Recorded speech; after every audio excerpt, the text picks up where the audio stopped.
Backpacking stoves are divided into two main types: canister stoves and liquid fuel stoves. Canister stoves use liquefied gas that is compressed in containers. Most commonly used fuel types are isobutane, butane, and propane. You simply attach the stove to the threaded fuel canister, turn the gas knob, and light it with a match, or on many models, the push of the igniter button. The canister self-seals when the stove is detached, so you don't spill fuel. There are a lot of advantages of canister stoves. They're easy to use, they're compact and lightweight, they offer really great flame control, and as mentioned, you don't spill fuel. They also burn really clean, so they leave less soot on your cookware. They go to instant maximum heat output, and no priming is required. The biggest drawback? Canisters depressurize in the cold between 20 and 32 degrees Fahrenheit. That leads to a weak flame or no flame at all, kind of like a bad relationship. Normal pressure resumes when the canister temperature is increased. Most canister stoves perform poorly below freezing, so they're pretty much useless for mountaineering. A couple more drawbacks. It's difficult to know exactly how much fuel you have left if the bottle has been used, and canister stoves are less stable because they're mounted on the fuel bottle. Oh, small base with a high center of gravity equals you could spill your food.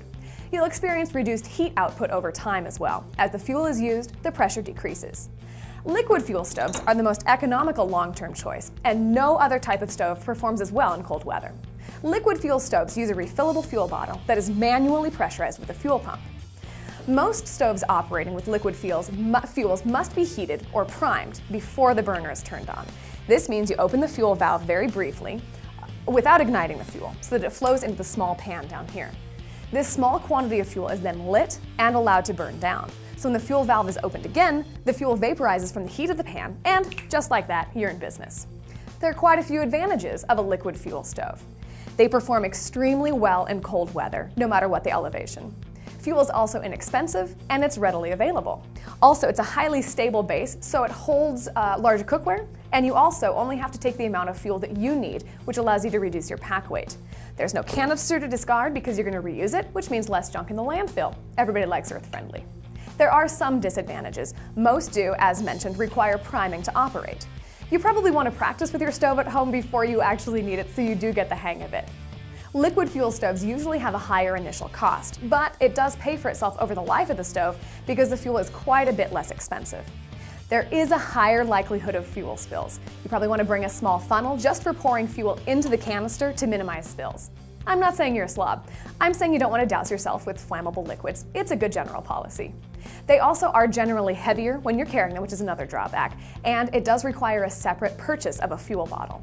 In the US, white gas is the most common fuel used by liquid fuel stoves. Operates well in all weather conditions, and it's really easy to light. For your fancy pants expeditions outside the US, multi-fuel stoves are popular because they can handle a variety of fuels, which are found throughout the world, including butane, denatured alcohol, and kerosene. Now, once you've narrowed your search to a particular stove category, you can compare models using their performance attributes.